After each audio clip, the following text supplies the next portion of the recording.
And good day, everyone. Paul Hylbert.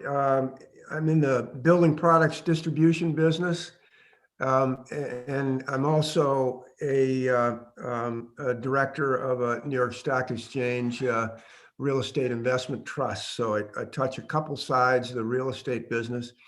The main business is Kodiak, where I'm chairman, and it's a business that it distributes lumber and building materials to home builders and commercial contractors nationwide. So we touch a lot of different areas of building. It's mostly new construction as opposed to remodeling, but you know, we certainly are involved in that segment.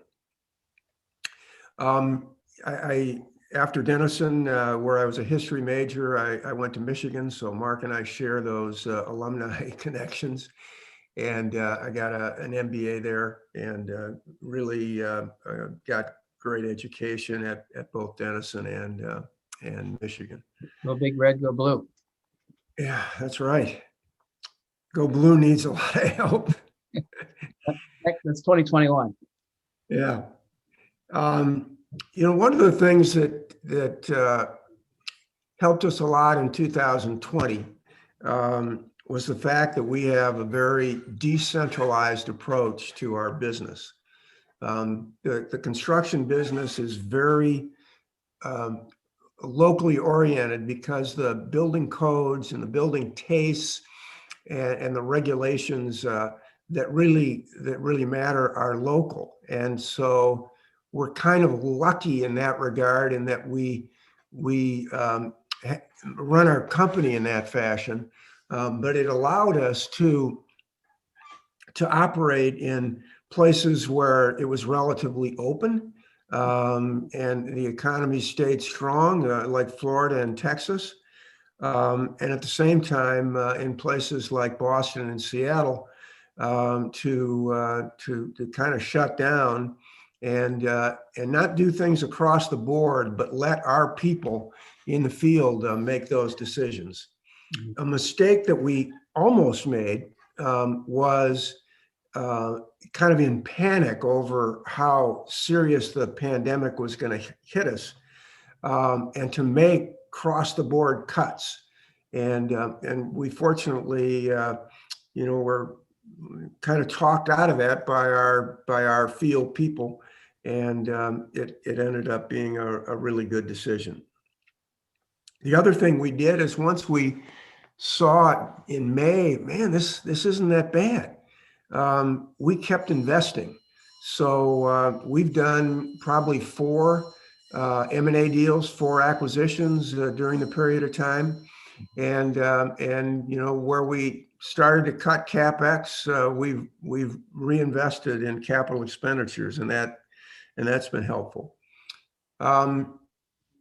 Another thing I would say is that our people are really heroes. We've got 4,600 people or some odd number like that, and they're the ones who are out in the field, facing customers, facing suppliers, and risking their health every day. And so the rest of us who are kind of, you know, in an office, in a home office like I am, you know, feel a bit guilty about what they're doing, but we really are thankful that they've stayed strong, and we've had I think 130 cases, and they've managed them well, and so we're really appreciative. How many employees do you have now? Probably 4,600. So 136 or something out of that many. And we've had one death, unfortunately, and that came about. This guy had, you know, he was about 62. He had underlying conditions, and he got it from his wife, who's a nurse, and brought her home. So really, really unfortunate.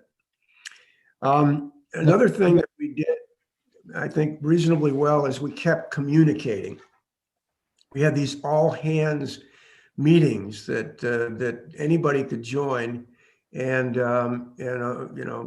hundreds and hundreds of people did join, and so we kind of had these big town hall meetings, and then we also did videos, greeting the people and thanking them, and urging them to ask questions and participate in their local business.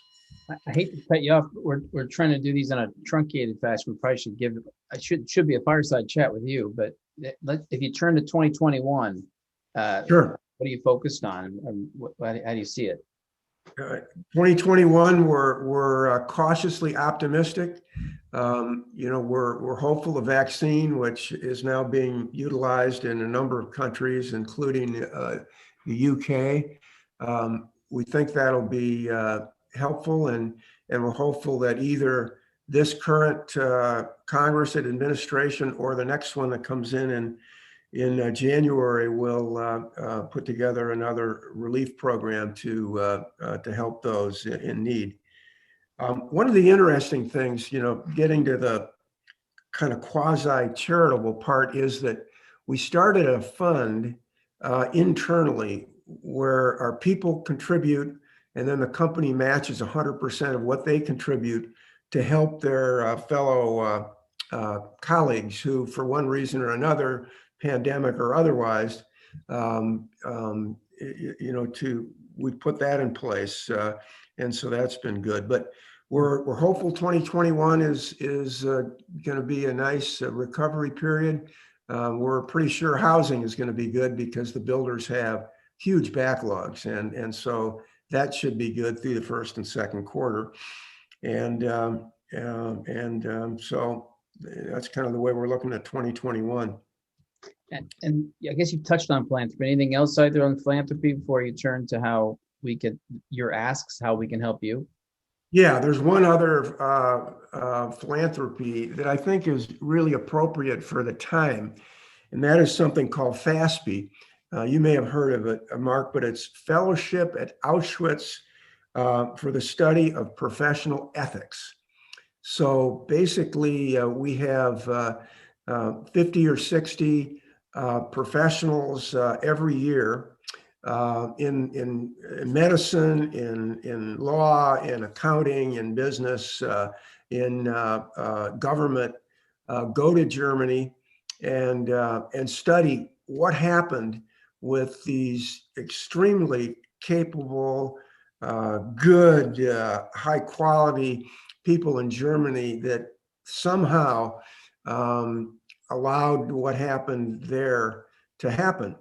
And so we're about 6 years into the program, and it's really been I think, helpful, and we've learned a lot about ethics, and I think that's something that is good for our country, and it's good to get that kind of restarted.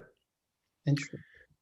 And then as far as our network goes, it's really helpful to me to be involved and listen to the terrific expertise around the table, around the Zoom camera, so to speak. I wish I could do it more, and I've missed some really good updates in the last couple of weeks, but I've also been able to attend. And that's really kind of where I see, and of course I've connected or reconnected with a lot of interesting people, talented people who have other connections, and so that's certainly why I do it, Mark. And I appreciate your getting this all together and getting it started. Well, you give as much as you get. I appreciate it. And if there's a word that you would like to associate with 2021, what would that be? Vaccine.